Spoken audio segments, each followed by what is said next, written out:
예수께서 제자들에게 이르시되 실족하게 하는 것이 없을 수는 없으나 그렇게 하게 하는 자에게는 화로다.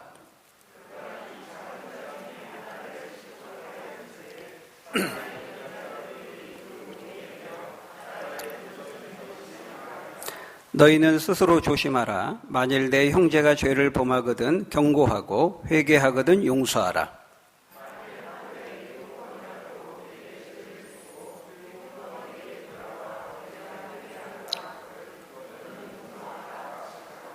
아멘.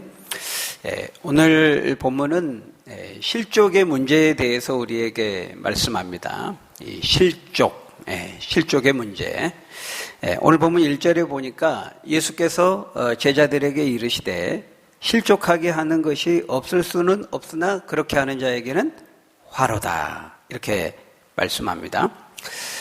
우리가 예수님께서 지금 어떤 맥락에서 어떤 문맥에서 지금 이 말씀을 하시는지를 놓치지 않아야 됩니다. 우리가 앞에서 16장까지 예수님이 계속해서 말씀해 오고 계시는 주제가 무엇이었습니까? 하나님 나라였죠. 하나님 나라. 특별히 이제 16장에서는 바로 앞에서는 돈과 재물과 하나님 나라에 대해서 말씀했습니다. 한 부자와 나사로의 그 이야기를 통해서 하나님 나라는, 천국은 아무리 돈이 많아도 오직 믿음으로만 갈 수 있다라는 것을 우리가 살펴보았습니다. 오늘 본문은 그 하나님 나라의 문턱에서 실족하는 문제에 대해서 우리에게 말씀합니다. 다시 말하면 하나님 나라의 그 문 앞에서 실족하고 미끄러지는 일이 있어서는 안 된다는 것이죠. 어렵게 천국 문 앞에 이르렀는데 거기서 실족해서 미끄러져 넘어지면 얼마나 안타까운 일입니까? 예수님은 이 천국이라고 하는 것은 오직 믿음으로만 갈 수 있다고 말씀하셨는데, 바로 그 천국에 이르게 하는 그 참된 믿음은 오늘 본문을 통해서 이 작은 자에 대한 배려와 용서의 열매로 증거되어야 될 것을 우리에게 말씀하고 있는 것입니다. 먼저 1절을 보면 예수님은 이제 실족하는 문제에 대해서 말씀하시고, 또 2절에서도 거기 보니까 그가 작은 자 중에 하나를 실족하게 할진대 차라리 연자 맷돌이 그 목에 매어 바다에 던져지는 것이 나으리라, 이렇게 말씀하죠. 예수님은 지금 굉장히 이제 강한 어조로 이렇게 말씀하는 것입니다. 만일 누군가가 나를 믿는 그 작은 자 중에 하나라도 실족시키게 한다면은 내가 가만히 있지 않겠다, 이렇게 말씀하는 것이죠. 그래서 그 1절 마지막 부분에 뭐라고 말합니까? 실족하게 하는 그 사람에게는 하나님의 화가, 심판이 있게 될 것이다, 이렇게 말씀하는 거죠. 왜냐하면 하나님께는 한 사람이, 지극히 작은 한 사람일지라도 다 중요하고 다 소중하기 때문입니다. 그걸 우리가 앞에 누가복음 15장에서 그 잃어버린 한 마리의 그 양의 비유를 통해 봤죠. 99마리를 들에 그대로 두고 잃어버린 한 마리의 양을 찾아 나서는 그 목자의 마음, 그 목자의 심정이 바로 하나님의 마음이고 하나님의 심정이라는 것을 우리가 살펴보았습니다. 예수님이 지금 여기서 말씀하는 지극히 작은 자 중에 하나가 바로 잃어버린 한 영혼을 말하는 것이죠. 하나님께는, 목자 대신 하나님께는 잃어버린 그 한 마리의 양에 해당되는 것입니다. 사실 하나님 앞에는 이제 작은 자가 없습니다.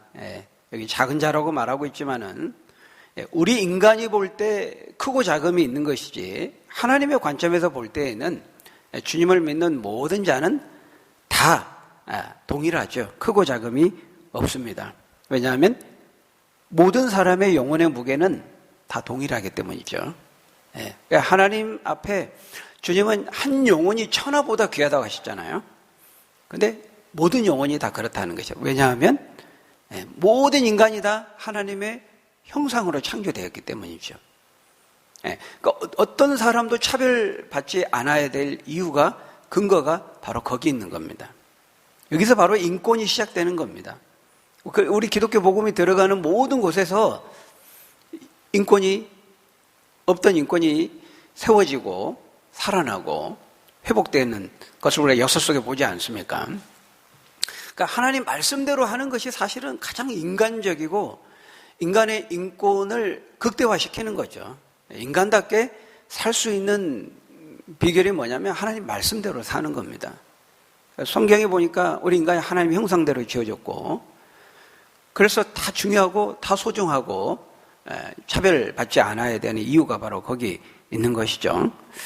자, 그래서 여기 이 실족하게 한다, 실족하게 하는 것에 대해서 예수님이 말씀하는데 도대체 이 실족하게 한다는 것이 지금 무엇을 의미하길래 예수님은 차라리 연약한 사람을 실족하게 할 바에는 연자 맷돌을 그 목에 메어서 바다에 빠뜨리는 것이 낫다 이렇게 말씀할까요? 여기서 예수님이 말씀하는 실족하게 한다는 것은 무엇을 의미할까요? 여기 연자 맷돌이라는 것은 그 여인들이 손으로 가는 그런 맷돌이 아니죠.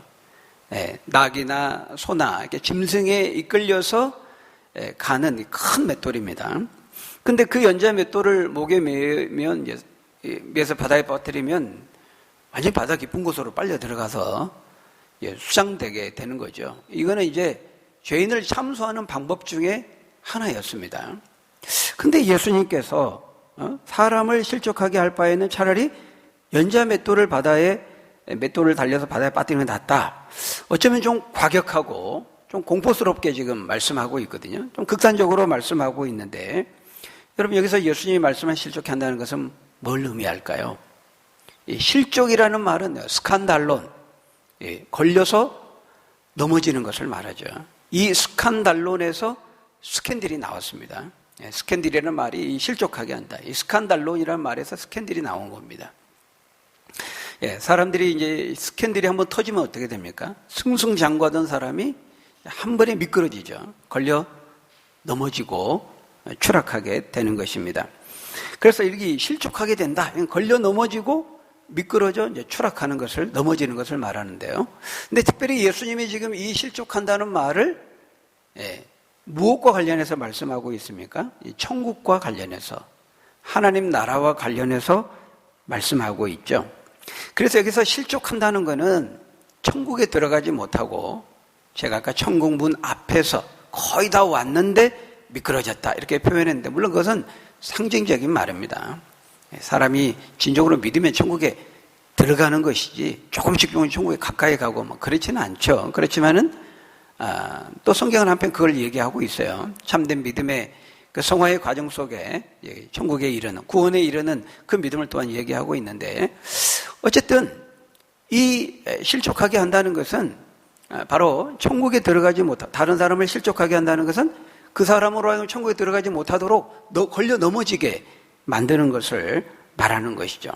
그 사람 때문에 하나님을 등지고 신앙을 포기하고 천국에 들어가지 못하고 미끄러져서 지옥에 떨어지는 아주 그 비극적인 것을 말하고 있는 거예요.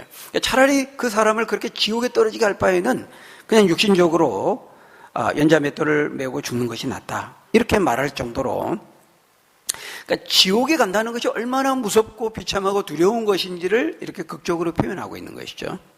그러니까 마태복음 18장에서는 예수님이 어떻게 말씀하냐면은 두 손과 두 팔로 죄를 범해서 멀쩡하게 지옥에 가는 것보다는 차라리 죄를 범하는 그 뿌리가 되는 한쪽 손과 팔을 잘라내고 온전치 못한 몸으로 차라리 천국에 가는 것이 훨씬 낫다. 이렇게까지 말씀하고 있어요. 천국과 지옥이 하나님 나라가 분명히 있고 천국에 가지 못하고 지옥에 가는 것이 얼마나 무서운 것이고 비참한 것인지를 이렇게 극적으로 표현하고 있는 것이죠. 그러니까 한 영혼이 천하보다 귀하다고 하셨는데 여러분 우리가 이 한 영혼 전도해서 천국으로 이끄는 것이 얼마나 힘든 일입니까? 그렇죠. 우리가 전도해 보지만 얼마나 힘들어요. 한 사람을 복음 전해서 천국에 이르게 한다는 것이. 근데 어렵게 전도해가지고 교회에 출석하게 하고 영적인 측면에서 천국문에 거의 이르게 했는데 나의 잘못된 행실과 나의 어리석은 행동으로 인해서 그 사람에게 상처를 주고 그 사람에게 실망을 안겨가지고 실족하게 된다면은 그 얼마나 안타까운 일이냐 하는 것입니다. 그렇게 해서 지옥에 가게 되면 뭐 그 사람도 안타까운 일이지만 그렇게 만든 사람에 대해서도 주님은 가만두지 않겠다는 거예요. 좌시하지 않겠다는 거예요. 반드시 책임을 묻겠다는 것입니다. 실족하게 하는 자에게는 화가 있으리라 이렇게 말씀하고 있어요. 여러분, 여기서 말씀하는 이 작은 자와 같은 사람이 항상 내 주변에 있을 수 있다는 거 우리가 기억해야 되는 것입니다. 병행구인 마태복음 18장에 보면은 이 작은 자를 어린아이로 말하고 있어요. 실제로 나이가 어린 어린아이. 근데 이 작은 자라는 것은 꼭 나이가 어린아이만을 말한다고 할 수는 없겠죠. 신앙이 어린 초신자를 가리킬 수도 있습니다. 또는 우리 바로 앞에 16장에 나왔던 이 거지 나사로와 같은 가난한 자, 연약한 자, 도움이 필요한 자, 몸이 불편한 자, 장애인들도 해당이 될 수 있겠죠. 또 시험이나 사업에 실패해서 마음에 상처를 가지고 있는 사람들, 이런 사람들이 여기서 말씀하는 다 작은 자에 해당이 될 수가 있습니다. 근데 그들에게 우리가 함부로 말하고 교만하게 행동해서 영적으로 아주 나쁜 영향을 끼쳐가지고 그들로 하여금 하나님을 떠나게 하거나 하나님과 멀어지게 하거나 하나님을 믿는 일에 실패하게 만든다면은 하나님은 바로 그 책임을 물으시겠다는, 그렇게 하는 것이야말로 본문에서 예수님이 말씀하신 작은 자 중에 하나를 실족하게 하는 바로 그 죄를 짓게 되는 것이죠. 그런 점에서 여러분, 우리가 잃어버린 이 한 영혼을 향한 그 주님의 마음, 우리가 그 주님의 마음을 잘 헤아리고 주께서 말씀하신 것처럼 이같이 너희 빛을 사람 앞에 비추게 해서 너희의 착한 행실을 보고 너희가 내 제자임을 증거할 뿐만 아니라 오히려 나로 인해서, 나로 말미암아서 주님 앞에 돌아오는 그런 생명의 역사, 축복의 역사가 있기를, 나로 말미암아 있어지기를 주님의 이름으로 간절히 축원합니다. 그런 점에서 우리가 참 조심해야 됩니다. 특별히 두 가지를 조심해야 되는데요. 하나는 지금껏 주님이 말씀하신 것처럼 나의 잘못된 언행과 행실과 삶으로 인해서, 나로 인해서 다른 사람이 실족하게 되지 않도록 조심해야 되겠고, 또 하나는 그들 때문에 내 스스로, 내 자신이 또한 실족하게 되는 일이 있어서는 안 된다는 것입니다. 그 두 가지를 조심해야 돼요. 바로 그것이 3절에서 지금 예수님께서 너희는 스스로 조심하라 그렇게 말씀하신 의미죠. 두 가지를 조심해야 되는 것입니다. 우리 자신이 실족하게 되지 않도록도 조심해야 되고, 내가 다른 사람을 실족하게 하지 않도록도 조심해야 되는 것이죠. 우리는 본의 아니게 또 우리의 연약함으로 인해서 이렇게 다른 사람을 실족하게 하거나 또 내가 실족하게 되는 일이 종종 있게 된다는 것입니다. 다른 사람은 몰라도 나는 아니야, 나는 안 그래, 나는 예외야, 나는 그렇지 않아. 항상 이제 그렇게 장담하는 사람이 제일 위험한 사람이라고 했죠. 우리는 그렇게 장담할 수 없습니다. 왜냐하면 우리가 우리를 실족하게 하고 실족하게 되는 그런 환경 속에, 이 죄된 환경 속에 우리가 둘러싸여 살아가고 있기 때문에 그렇습니다. 우리는 장담할 수 없을 만큼 약하고 장담할 수 없을 만큼 세상은 악하기 때문이죠.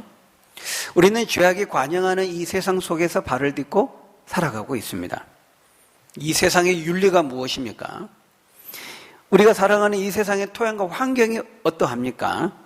이 세상은 늘 작은 자를 실족하게 합니다. 작은 자를 없인 여기고 무시하고 깔보고 얕봅니다.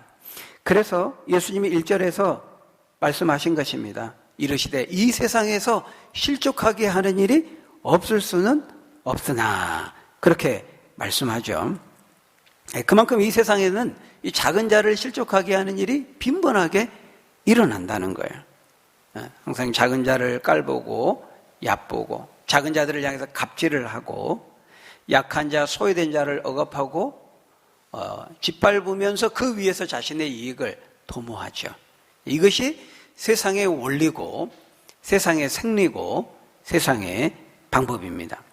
그러니까 이런 환경 속에 우리가 둘러싸여 살아가다 보니까 우리도 그것에 익숙해지고 그것에 길들여지다 보면은 우리도 모르는 사이에 우리도 어느 순간 이렇게 작은 자를 실족하게 하는 이런 일에 우리도 모르는 순간에 동참하게 되는 일이 발생할 수 있다는 것이죠. 그러니까 예수님은 지금 제자들을 향해서 말씀하고 있잖아요. 1절에 보면 그러니까 세상 사람들은 그러할지라도 너희 하나님 나라를 알고 천국에 들어갈 천국 백성 나의 제자들인 너희들은 그렇게 해서는 안 된다 이렇게 말씀하고 있습니다. 왜냐하면 너희는 나를 믿는 자이고 나의 제자들이고 하나님 나라의 자녀이고 천국 백성이기 때문이라는 것입니다. 다시 말하면 하나님의 구원하시는 그 은혜와 사랑을 받은 자들이기 때문이라는 것이죠. 그렇게 하지 않으면 천국에 가지 못하기 때문이 아니죠. 구원받지 못하기 때문이 아니죠. 이미 구원받았기 때문에 구원받은 그 천국의 백성다운 그 은혜와 사랑을 받은 자의 합당한 삶의 모습으로서 너희가 절대로 이 작은 자, 약한 자들을 함부로 대하고 세상에 믿지 않는 사람들처럼 그렇게 해서는 안 된다는 것이죠. 그건 천국의 백성이 합당한 모습이 아니라는 것이죠. 그렇게 하지 않으면은 천국에 들어가지 못해 지옥에 가기 때문이 아니라 이미 천국 백성이 되었기 때문에 그렇게 세상 사람들과 같이 하면 안 된다는 것입니다. 로마서 12장 2절에 보면 바울을 통해 이렇게 말씀했죠. 우리 한번 같이 읽어볼까요? 시작. 너희는 이 세대를 본받지 말고 오직 마음을 새롭게 함으로 변화를 받아 하나님의 선하시고 기뻐하시고 온전하신 뜻이 무엇인지 분별하도록 하라. 너희가 이 세대를 본받지 않아야 되는 것은 이 세상 사람들이 작은 자를 함부로 대하고 그들을 짓밟고 무시하고 이렇게 하는 것은 너희가 하지 않아야 되는 것은 너희가 이미 마음으로 변화되고 새롭게 되었기 때문에 그리스도 안에서 그리스도의 십자가의 사랑으로 새로운 피조물로 변화되었기 때문에 하나님의 은혜와 사랑을 받았기 때문에 그 하나님의 은혜와 사랑을 받은 자의 합당한 모습이 아니기 때문이라 그렇게 말씀하는 것입니다. 그래서 우리가 이 천국 백성이 되었다고 하는 그 참된 믿음을 가진 자의 합당한 모습의 그 증거로서 우리가 이 작은 자를 대할 때에도 그것이 나타나야 될 것을 말씀하고 있는 것입니다. 여러분, 세상은 끊임없이 우리를 이제 실족하게 합니다. 마귀는, 사탄은 할 수 있는 모든 수단과 방법을 다 동원해서 우리가 이렇게 스스로 실족하게 되고 또 다른 사람을 실족하게 하도록 끊임없이 우리를 유혹하고 미혹한다는 것입니다. 그러니까 우리는 조심해야 되는 것이죠. 그래서 스스로 조심하라 이렇게 말하고 있어요. 그러니까 우리가 다른 사람을 실족하게 하는 일에서도 조심해야 되지만은 끊임없이 우리를 미끄러지게 하고 넘어지게 하고 실족하게 하거든요. 그것도 조심해야 돼요. 다른 사람이 하는 한마디 말에 막 쉽게 영향을 받고 상처를 받고 실족하게 되지 않도록 조심해야 됩니다. 상처를 줘도 받지 마세요. 왜 넙죽 받습니까? 안 받으면 되는 거거든요. 다른 사람 때문에 내가 막 영향을 받고 막 믿음이 흔들리고 실족하게 되고 그러면 안 된다는 거예요. 우리가 건강과 질병의 문제로 씨름하십니까? 물질과 진로의 문제, 이런저런 삶의 문제로 씨름하십니까? 나를 둘러싸고 있는 그 어떤 환경, 어떤 문제로도 그것으로 실족하게 되지 않도록 조심해야 된다는 거예요. 특별히 3절에서는요, 다른 사람의 그 연약함과 잘못 때문에 자신이 영향을 받아가지고 실족하게 되는 일이 없도록 조심하라고 말씀하고 있어요. 너희는 스스로 조심하라. 만일 내 형제가 죄를 범하거든 경고하고 회개하거든 용서하라. 여러분, 이 형제가 누구에게 죄를 범한 것입니까? 나에게 죄를 범할 때를 말하는 것이죠. 나에게 상처를 주고 나에게 잘못 행하고 나를 실망시키고 그럴 때를 말하는 것입니다. 그래서 4절에서 보다 구체적으로 말씀하죠. 우리 4절 같이 읽어볼까요? 4절 시작. 만일 하루에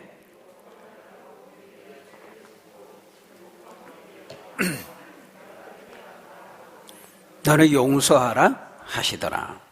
그러니까 다른 사람이 나에게 상처되는 말과 실망스러운 언행을 보일 때 그것 때문에 실족하지 말고 어떻게 하라는 거예요? 그 사람을 용서하라는 것입니다. 물론 그 전에 그 사람이 죄를 깨닫고 이제 회개하는 과정이 있어야 되겠죠. 그것을 위해서도 우리는 사랑의 도움을 주어야 되는 것입니다. 그것을 3절에서는 그 사람에게 경고하라 이렇게 말하고 있어요. 경고해 주라는 것입니다. 여러분 여기 경고의 다른 말이 뭘까요? 권면이죠. 권면. 여기 경고하라는 말은 권면하라는 말입니다. 근데 어떤 권면이에요? 사랑의 권면이죠. 그러니까 정죄의 권면이 아니고 비판의 권면이 아니고 사랑의 권면입니다. 세상에서는 정치나 어떤 법의 영역에서는 정죄가 있을 수 있고 비판이 있을 수 있습니다. 그러나 교회가 해야 될 것은 이제 사랑의 권면이죠. 사랑 안에서 정죄를 하더라도 사랑 안에서 해야 되고 비판을 하더라도 사랑 안에서 비판을 해야 되는 것이죠. 왜냐하면 사람의 그 영혼의 진정한 변화는 사랑을 통해서만 반드시 사랑을 통해서만 이루어지기 때문에 그렇습니다. 이것을 사도 바울은 에베소서 4장 15절에 이렇게 말씀했습니다. 에베소서 4장 15절 같이 읽어볼까요? 시작. 오직 사랑 안에서 참된 것을 하여 범사에 그에게까지 자랄지라. 그는 머리니 곧 그리스도라. 우리가 우리 자신이 또 다른 사람을 머리 대신 그리스도의 수준까지 우리가 성장하게 하고 그 믿음과 그 인격이 영적으로 성숙하게 하기 위해서는 뭐가 필요하다는 거예요? 사랑 안에서 참된 것을 하는 것이 필요하다는 거예요. 사랑 안에서 참된 것을 말해주는 것이 필요하다는 거예요. 여기서의 이 두 가지, 사랑과 참된 것. 이 참된 것은 영어 성경으로 보면 truth죠. 진리도 되고 진실도 됩니다. 그러니까 사랑과 진리, 사랑과 참된 것. 궁극적으로는 예수 그리스도의 십자가의 사랑과 하나님의 말씀의 진리를 가리키는 것인데 우리가 그걸 적용해 보면 뭡니까? 이 진리, 참된 것이라는 것은 진리도 되고 진실한 것도 되거든요. 그러니까 그 사람에게 진실을 말해줘야 된다는 거예요. 너 그렇게 살면 안 돼. 너 그렇게 하면 안 돼. 너 그거 잘못하는 거야. 너 그 길로 가면 반드시 후회하게 돼. 너 지금 잘못 살고 있어. 이렇게 진실을 말해줘야 된다는 거예요. 바르게 충고하고 경고해 줘야 된다는 거예요. 그런데 그걸 어떻게 하라고요? 사랑 안에서 해야 된다는 거예요. 여러분 아무리 바른 말이에요. 옳은 말이에요. 틀린 말은 아니에요. 똑부러진 말이에요. 근데 여러분 아무리 바르고 옳은 말이라고 해서 사람이 변화되는 거 아닙니다. 안 받아들이면은 아무 효과가 없는 거거든요. 그러니까 분명히 그게 바른 말이고 옳은 말이고 진리고 바른 충고기는 해요. 근데 그것이 사랑 안에서 이루어지지 않으면, 사랑이 빠지면 그 사람에게 사랑으로 전달되지 않는다면은 그 사람 변화되지 않습니다. 아무 효과가 없는 것이죠. 그러니까 뭐 법이나 뭐 정치 영역에서는 그럴 수 있어요. 근데 정말 그 사람의 마음이 변화되기를 원한다면은 그건 사랑 안에서 참된 것을 해야 되는 것이죠. 오늘 본문에서 주님이 말씀하시는 것도 동일합니다. 뭐라고 말씀하고 있어요? 만일 내 형제가 죄를 범하거든 경고하고 회개하거든 용서하라. 사랑 안에서 참된 것을 하라는 그런 말씀이죠. 갈라디아서 6장 1절에도 사도 바울을 통해 동일하게 말씀합니다. 우리 같이 읽어볼까요? 시작. 형제들아, 사람이 만일 무슨 범죄한 일이 드러나거든 신령한 너희는 온유한 심령으로 그러한 자를 바로잡고 너 자신을 살펴보아 너도 시험을 받을까 두려워하라. 여기 보니까요, 형제들아, 어떤 사람에게 무슨 범죄한 일이 드러나거든 적당히 덮어두고 넘어가라. 그렇게 말씀하지 않죠.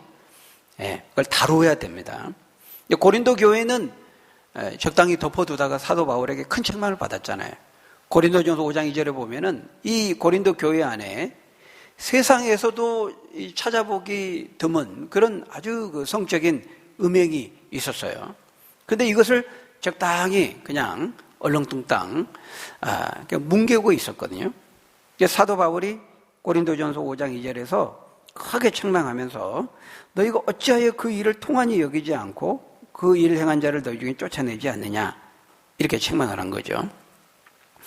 이번에도 그 군대에서 공군에서 한 여중사가 성추행을 당하고 그걸 보고했는데 그 유야무야 그걸 뭉개고 있는 겁니다. 처리하지 않고. 그러다가 이제 자살하니까 뒤늦게 부랴부랴 어쩔 수 없이 마지 못해서 막 수사하고 막 처벌하고 그러지 않습니까? 이제 그렇게 하면 안 된다는 거예요. 만일 내 형제가 죄를 범하거든 적당히 덮어두고 넘어가는 것이 아니고 경고하고 분명히 처리하고 다뤄야 된다는 거예요. 여러분 덮는다고 그게 덮어집니까? 뭉갠다고 뭉개지나요? 그렇지 않습니다. 그건 반드시 드러나게 되어 있습니다. 앞에서 누가복음 8장 17절에서 주님 말씀했죠. 숨은 것은 장차 드러나지 않는 것이 없고 감춰인 것도 장차 알려주고 나타나지 않을 것이 없다. 하나님이 그렇게 하신다는 거죠. 근데 이제 특별히 교회 공동체는 이제 그것을 이 죄를 다루는 방식이 이제 또 세상과는 다릅니다. 하나님께서 그 죄를 다루는 그 방식도 우리에게 다 여러 경로를 통해 말씀하셨어요. 그걸 따라야 되는데 분명히 죄를 범죄하는 사람이 경고해야 됩니다. 사랑의 권면을 해야 돼요. 어떤 형태로든지. 마태복음 18장에 보면 이제 개인이 찾아가서 1대1로 권면하라고 말하죠. 그래도 듣지 않으면 두세 사람이 가서 막 이런 것들이 있습니다. 그래도 안 되면 이제 교회 공동체 알려서 이제 우리가 이제 그런 걸 권징이라고 하죠. 권해서 징계하는 겁니다. 넘어뜨리기 위해서 아니라 영혼을 살리기 위해서 사랑 안에서 참된 것을 말하는 것이죠. 근데 그렇게 해서 그 영혼이 인정하고 받아들이면 어떻게 하라는 겁니까? 용서하라는 거예요. 용서하는데 몇 번까지 용서해야 될까요? 어디까지 용서해야 될까요? 4절에 보니까 만일 하루에 7번이라도 내게 죄를 짓고 7번 내게 돌아와 내게 회개하노라 하거든 너는 용서하라 이렇게 말하고 있어요. 여러분 여기서 7번 용서하라고 하니까 이제 다 체크해가지고 너 지금 3번까지 4번까지 7번까지 8번째부터는 안 돼. 이런 말이 아니죠. 당연히 7은 완전 수니까요. 이것은 무한한 용서와 제한 없는 사랑 그것을 우리에게 말씀하고 있는 겁니다. 다시 말하면 하나님께서 너에게 베풀어 주신 네가 받은 그 사랑으로 너에게 잘못한 사람을 용서하고 사랑하라고 말씀하는 것이죠. 여러분 병행구인 마태복음 18장에서 예수님이 이 몇 번까지 용서해야 됩니까? 베드로가 질문했을 때 이 말씀을 하시면서 들었던 비유가 있었습니다. 여러분 기억나십니까? 어떤 비유였죠? 1만 달란트의 빚진 자의 비유이죠. 예. 어떤 사람이 1만 달란트라고 하는 빚을 진 사람이 있었어요. 누구에게 빚을 졌습니까? 왕에게, 임금에게 빚을 졌어요. 그러니까 이 사람이 왕과 거래하고 궁궐을 드나드는 거 보니까 아마 꽤 높은 지위에 있었던 사람인 것 같아요. 근데 어떻게 하다가 왕한테 엄청난 돈을 끌어다가 사업을 했는지 투자를 했는지 다 부도가 났는지 다 날리고는 완전 빈털터리가 된 겁니다. 자신이 이제 감옥에 가는 거는 말할 것도 없고 자기뿐만 아니라 거기 보면 이제 아내와 자식들까지도 다 이제 몸을 팔고 인생을 다 이제 저당 잡혀야 돼. 그래도 이제 못 갚는 아주 비천한 지경에 처하게 된 거죠. 여러분, 1만 달란트라고 하는 액수가 이제 얼마냐면요. 네, 오늘 날로 하면 대충 잡으면 한 3조에서 한 6조 됩니다.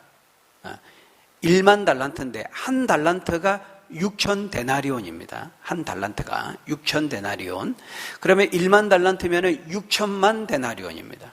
그러니까 한 데나리온이 이제 하루 품삯이니까 한 10만 원으로 잡으면은 한 6조 되는 거죠.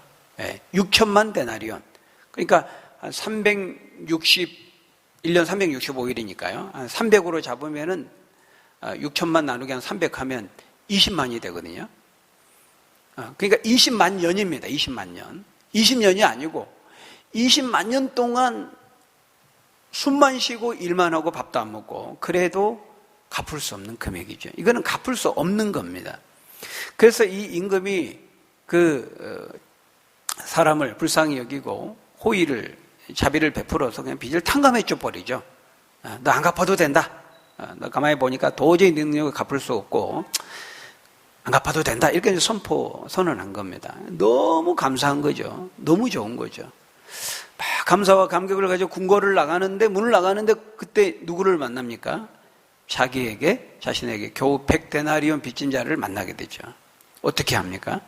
이 사람 멱살을 잡고, 이놈의 자식, 왜 내 돈을 안 갚고, 그러면서 막 멱살을 잡고 목을 잡고 그렇게 하죠. 그러니까 이제 임금이 알고 다시 그 사람을 감옥에 가두고 다시 갚아라 이렇게 말씀하지 않습니까? 그러면서 뭐라고 말씀했어요? 마태복음 18장 32절 33절에 보면 이렇게 말하죠. 우리 같이 읽어보겠습니다. 시작. 이에 주인이 그를 불러다가 말하되 악한 종아, 내가 빌기에 내가 네 빚을 전부 탕감하여 주었거늘 내가 너를 불쌍히 여김과 같이 너도 내 동료를 불쌍히 여김이 마땅하지 아니하냐 하고, 그러니까 내가 너를 불쌍히 여긴 것 같이 네가 불쌍히 여김을 받았다면 너도 다른 사람을 불쌍히 여겨야 하지 않느냐 이렇게 말씀하신 거죠. 여러분, 이 비유를 통해 말씀하는 것이 뭘까요? 하나님으로부터 사랑을 받았다면 그 사람은 이웃을 사랑하지 않을 수 없다는 거예요. 하나님으로부터 내가 용서를 받았다면 진짜 그 용서의 그 가치를 알고 그 은혜를 안다면 다른 사람이 나에게 잘못할 때 용서하지 않을 수 없다 이렇게 말씀하는 것입니다. 내리사랑이라는 거예요. 그러니까 정말 하나님 나라와 천국에 들어가기에 합당한 그 주님의 은혜와 사랑을 체험한 그 참된 믿음을 가지고 있다면 다른 사람이 나에게 잘못할 때, 빚을 졌을 때 그 작은 자를 향해서, 그 작은 자는 나에게 잘못한 사람이죠. 그 작은 자를 향해서 용서하고 그 죄와 실수를 용납하게 되지 않을 수 없다라는 것입니다. 왜냐하면 이 천국 백성이 된다는 게 뭐예요? 내 힘으로, 내 능력으로는 절대 천국에 들어갈 수 없고 주님이 베풀어 주신 그 은혜와 사랑으로만 내가 그 자비를 통해서 천국에 들어갈 수 있게 되었다는 것을 아는 자가 이 천국 백성 아닙니까? 그러니까 그 은혜와 사랑을 받았다면은 다른 사람을 향해서도 그 은혜와 사랑을 베풀고 나눌 수밖에 없다. 그렇게 될 수밖에 없다는 겁니다. 그러니까 1만 달란트의 빚을 탕감받은 사람이라면 이렇게 할 수가 없다는 것을, 애초에 이건 불가능하다는 것을 그 1만 달란트의 빚진 자의 비유를 통해서 말씀하신 거죠. 그 1만 달란트라고 하는 그 빚, 그 엄청난 액수의 그 빚은 하나님께서 우리에게 베풀어 주신 그 은혜의 크기를 보여준과 동시에 우리가 하나님 앞에 용서함 받은 갚을 길 없는 우리의 그 죄의 크기와 분량을 동시에 보여주는 것이죠. 그러니까 여러분, 우리가 엄청난 말로 닿을 수 없는 주님의 은혜와 사랑을 받은 자들인 것입니다.